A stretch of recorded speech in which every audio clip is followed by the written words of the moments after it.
എല്ലാ പ്രേക്ഷകർക്കും ഗൾഫ് ബ്രീഫിംഗിലേക്ക് സ്വാഗതം.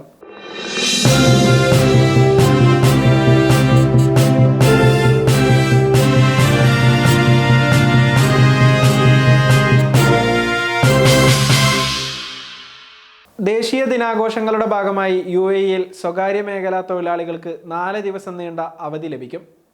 ശനി ഞായർ ദിവസങ്ങളിലെ വീക്കെൻഡ് അവധിക്ക് പുറമെ ഡിസംബർ 2-3 തീയതികളിലും തൊഴിലാളികൾക്ക് ശമ്പളത്തോടു കൂടിയുള്ള അവധിയാണ് ലഭിക്കുക. UAE മാനവവിഭവശേഷി സ്വദേശിവൽക്കരണ മന്ത്രാലയമാണ് വെള്ളിയാഴ്ച ഈ പ്രഖ്യാപനം നടത്തിയത്. ഇതോടെ നവംബർ 30 മുതൽ ഡിസംബർ 3 വരെ അവധി ലഭിക്കും.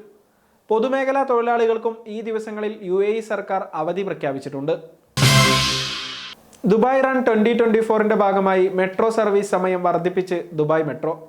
റെഡ് ഗ്രീൻ ലൈനുകളിൽ നവംബർ 24-ന് പുലർച്ചെ 3 മണി മുതൽ അർദ്ധരാത്രി 12 മണി വരെ മെട്രോ സർവീസ് നടത്തുമെന്നാണ് Dubai Roads and Transport Authority അറിയിച്ചത്. 1 മാസം നീണ്ടുനിന്ന ദുബായ് ഫിറ്റ്നസ് ചലഞ്ചിന്റെ ഗ്രാൻഡ് ഫിനാലെയായി നഗരത്തിൽ ദുബായ് റൺ ഇവന്റ് നടക്കുകയാണ്. ഇതിൽ പങ്കെടുക്കാനെത്തുന്ന വ്യക്തികൾക്ക് വേണ്ടിയാണ് മെട്രോ കൂടുതൽ സമയം സർവീസ് നടത്തുന്നത്.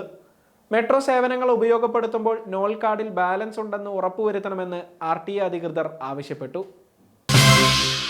ഫുജൈറയിലെ മർബഹ് പോർട്ടിൽ ഫിഷിംഗ് ബോട്ടിന് തീപിടിച്ച് ഒരാൾ മരിച്ചുവെന്ന് ഫുജൈറ പോലീസ് അറിയിച്ചു. വ്യാഴാഴ്ച രാത്രി 9:48ഓടെയാണ് അപകടത്തെക്കുറിച്ച് റിപ്പോർട്ട് ലഭിച്ചതെന്ന് പോലീസ് വ്യക്തമാക്കുന്നു. അപകടത്തിൽ 2 UAE പൗരന്മാർക്ക് പരിക്കേൽക്കുകയായിരുന്നു. ഇവരെ നാഷണൽ ആംബുലൻസിൽ ആശുപത്രിയിലേക്ക് എത്തിച്ചു. ഇതിൽ ഒരാളാണ് പിന്നീട് മരണപ്പെട്ടത്.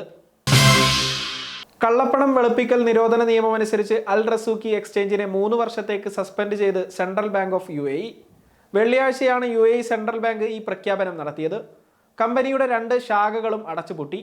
കള്ളപ്പണം വെളുപ്പിക്കുന്നത് തടയൽ, നിരോധിത സംഘടനകൾക്കും തീവ്രവാദത്തിനും ഫിനാൻസ് ചെയ്യുന്നത് തടയൽ തുടങ്ങിയ നിയമങ്ങൾക്ക് കീഴിലുള്ള നിബന്ധനകൾ പാലിക്കുന്നതിൽ എക്സ്ചേഞ്ച് പരാജയപ്പെട്ടുവെന്നാണ് സെൻട്രൽ ബാങ്ക് അന്വേഷണത്തിൽ കണ്ടെത്തിയത്. നിയമവിരുദ്ധ വാഹന മോഡിഫിക്കേഷനുകൾക്കെതിരെ ഈ വർഷം കർശന നടപടികൾ സ്വീകരിച്ചതായി ദുബായ് പോലീസ് അറിയിച്ചു.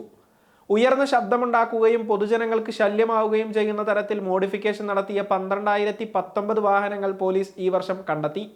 ആവശ്യമായ പെർമിറ്റ് ഇല്ലാതെ വാഹനത്തിന്റെ എഞ്ചിനിലും ചേസിസിലും മാറ്റം വരുത്തിയ നിരവധി വാഹനങ്ങൾക്കെതിരെയാണ് പിഴ ചുമത്തിയത്.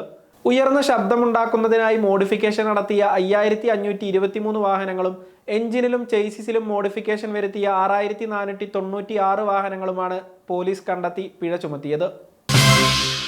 റോഡ് ലൈൻ നിയമങ്ങൾ ലംഘിക്കുന്നവരെ കണ്ടെത്തുന്നതിനായി സ്മാർട്ട് ക്യാമറ സ്ഥാപിക്കുന്നതിനൊരുങ്ങുകയാണ് ഷാർജ പോലീസ്. ആദ്യഘട്ടമെന്ന നിലയിൽ അൽ ബുദയ്യ പാലത്തിന് താഴെ ഈ വീക്കെൻഡിൽ സ്മാർട്ട് ക്യാമറ സ്ഥാപിക്കും.